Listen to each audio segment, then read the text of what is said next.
बिस्मिल्लाहिर्रहमानिर्रहीम। अस्सलामु अलैकुम वरहमतुल्लाहि वबरकातुहू। नाज़रीन, उम्मीद है कि आप हज़रात अल्लाह के फ़ज़ल व करम से खैर व आफ़ियत से होंगे। सवाल ये है कि रोज़े की हालत में बीवी से जमा हम बिस्तरी कर सकते हैं या नहीं। और एक और सवाल ये है कि रमज़ान के महीने में बीवी से हम बिस्तरी कर सकते हैं या नहीं।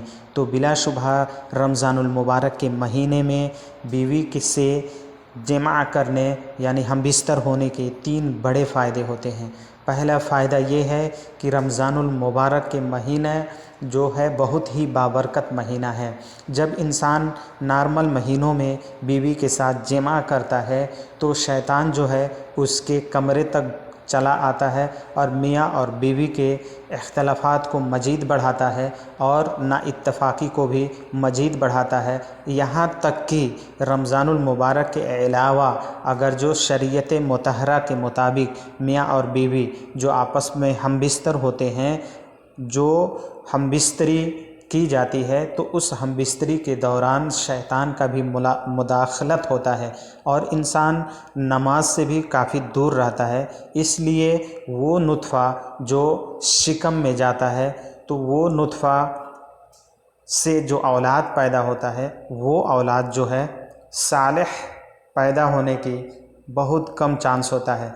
लेकिन अगर जो रमज़ानुल मुबारक के महीने में बीवी से हम बिस्तरी की जाए तो रमज़ानुल मुबारक के महीने की बरकत की वजह से जब इंसान रोज़ा रखता है और रात में इबादत करता है और रात के आखिरी हिस्से में बीवी से हम बिस्तरी करता है तो उस फज़ल करम से नुत्फ़ा भी बहुत ही मुतहर हो जाता है, पाक व साफ़ हो जाता है, जिसके वजह से रमज़ानुल मुबारक में हम बिस्तरी करते हैं तो औलाद भी बड़ा नेक पैदा होता है। नंबर 2 ये कि शैतान की मुदाखलत नहीं हो पाती है। शैतान रमज़ान के महीने में बंद कर दिए जाते हैं और जहन्नम के दरवाज़े बंद कर दिए जाते हैं, जन्नत के दरवाज़े खोल दिए जाते हैं। नंबर 3 ये है, मुबारक के रात के आखिरी हिस्से में आप बीवी से जिमा कर सकते हैं। बहुत सारे लोग इस बात की गलतफ़हमियाँ में रहते हैं कि रमज़ान में बीवी से हम बिस्तर नहीं हो सकते हैं, तो ये गलतफ़हमी दूर कर दें और रात के हिस्सों में की जा सकती है। लेकिन रोज़े की हालत में, जैसा कि पहला सवाल था, रोज़े की हालत में हम बिस्तरी नहीं की जा सकती है।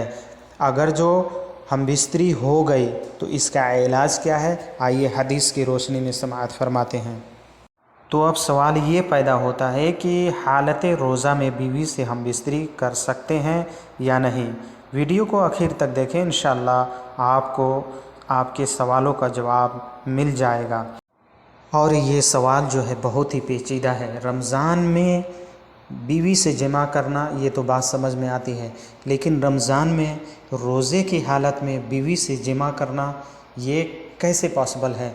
तो आइए हदीस की रोशनी में समाअत फरमाते हैं कि एक शख्स नबी मुहतरम सल्लल्लाहु अलैहि वसल्लम के बरगाह मुक़द्दसा में तशरीफ़ लाया और फरमाया, या रसूलल्लाह सल्लल्लाहु अलैहि वसल्लम, मैं हलाक हो गया, मैं हलाक हो गया, बर्बाद हो गया। हुज़ूर नबी करीम सल्लल्लाहु अलैहि वसल्लम ने फरमाया, इत्मीनान रखो और बताओ क्या हुआ। उस शख्स ने बताया कि मैंने या रसूलुल्लाह सल्लल्लाहु अलैहि वसल्लम रोज़े की हालत में अपनी बीवी से हम बिस्तरी की। तो नबी करीम सल्लल्लाहु अलैहि वसल्लम ने फरमाया, जाओ एक ग़ुलाम को आज़ाद करो। वो सहाबी रसूल बोलने लगे, मेरे पास ग़ुलाम नहीं है। फिर फरमाया कि जाओ तुम 60 मिस्कीनों को खाना खिलाओ। वो बोलने लगे, या रसूलल्लाह, मेरे पास इतनी माल और दौलत नहीं है कि मैं 60 मिस्कीनों को खाना खिला सकूं। अब यहाँ पर देखिए, नबी मुक़द्दस सल्लल्लाहु अलैहि वसल्लम के बरगाह मुक़द्दसा में सदका के खजूर पड़े हुए थे। नबी करीम सल्लल्लाहु अलैहि वसल्लम ने फरमाया, ये खजूर उठाओ और मदीने में जो सबसे ज़्यादा मिस्कीन हो उन 60 मिस्कीनों को ये तकसीम कर देना, तुम्हारा रोज़ा तुमसे उतर जाएगा। अब यहाँ पर देखिए, जब रोज़े की हालत में हम बिस्तरी हो जाए तो या तो एक ग़ुलाम आज़ाद करें या 60 मिस्कीनों को खाना खिलाएं, तो आपका उस रोज़े का बदला پورا ہو پائے گا۔ اب صحابی رسول بولنے کہ میں مدینے میں ہوں اور مدینے میں میرے سے زیادہ کوئی مسکین نہیں ہے۔ اس سمے نبی مقدس صلی اللہ علیہ وسلم بہت ہی کھل کر کے مسکرائے ہوئے تھے۔ تو اس 60 مسکینوں کا کھانا کھلانا، پے در پے 60 مسکینوں کا کھانا کھلانا ضروری ہے۔ یہاں تک کہ بات واضح ہو گئی، آپ نے سماعت فرما لیا۔ اب پھر تیسرا سوال آپ سماعت فرمائیے، بہت ہی انٹرسٹنگ سوال ہے کہ روزے کی حالت میں بیوی سے، اب تیسرا سوال یہ ہے کہ روزے کی حالت میں بیوی سے گلے لگنا کیسا ہے۔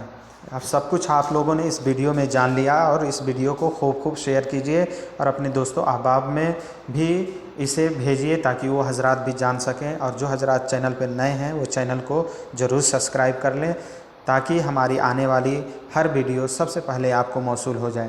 تو سوال یہ ہے کہ کیا روزے کی حالت میں بیوی کو گلے لگا سکتے ہیں یا چوم سکتے ہیں، یہ سب جائز ہے یا نہیں؟ تو بالکل روزے کی حالت میں گلے لگانا بھی ایک احتیاط کی بات ہے۔ اس پہ بھی ایک حدیث ہے کہ نبی کریم صلی اللہ علیہ وسلم کے بارگاہ میں ایک شخص حاضر ہوا اور عرض کیا، کیا روزے کی حالت میں اپنی بیوی کو گلے لگا سکتا ہوں؟ تو انہوں نے فرمایا ہاں جاؤ لگا لو۔ پھر اسی اثنا میں ایک اور شخص آیا، پھر کہا کہ میں اپنے بیوی کو روزے کی حالت میں گلے سے لگا سکتا ہوں؟ انہوں نے پھر فرمایا نہیں۔ پاس میں جو صحابی رسول تھے انہوں نے فرمایا یا رسول اللہ صلی اللہ علیہ وسلم، آپ کے پاس جو شخص آیا، ایک پہلے والے شخص کو آپ نے فرمایا بیوی کو روزے کی حالت میں گلے لگا سکتے ہو، اور دوسرے کو فرمایا بیوی کو روزے کی حالت میں گلے نہیں لگا سکتے ہو، ایسا کیوں؟ تو انہوں نے فرمایا جو پہلا شخص آیا تھا وہ بوڑھا تھا، اس نے بولا میں اپنے روزے کی حالت میں بیوی کو گلے سے لگا سکتا ہوں یا نہیں؟ تو میں نے فرمایا کہ ہاں لگا سکتے ہو، لیکن دوسرا آنے والا شخص جو تھا وہ نوجوان تھا، اسے منع کر دیا گیا، اس لیے کہ روزے کی حالت میں اپنے بیوی کو گلے لگانا اور حالت شہوت میں یہ منع ہے۔ اور چومنا در حقیقت کی جب شہوت ظاہر ہو اس سمے بھی اپنی بیوی کو نہیں چوم سکتے۔ یہ سب سے احتیاط رکھنا چاہیے تاکہ ہمارا روزہ مکروہ نہ ہو جائے۔ آپ روزہ رکھ رہے ہیں تو روزے کو کامل اور یقینی کے ساتھ رکھیے، اور رات کے آخری حصے میں اپنی بیوی سے مل لیجئے۔ دن بھر قرآن کی تلاوت کیجئے، نوافل اور نمازوں میں قرآن کی تلاوت میں مشغول رہیے۔ ہاں، اور اسی طرح کے رمضان المبارک کے مسائل کے تعلق سے آپ ہمیں کمنٹ ضرور کریں۔ کوئی بھی مسئلہ ہو رمضان المبارک کے تعلق سے یا اس کے علاوہ، وہ بھی ہم سے کمنٹ میں پوچھ سکتے ہیں۔ انشاءاللہ الرحمن آپ کا یہ بھائی آپ کا جواب دینے کی نیکسٹ ویڈیو میں آپ کا جواب دینے کی کوشش کرے گا انشاءاللہ۔ جزاک اللہ خیر۔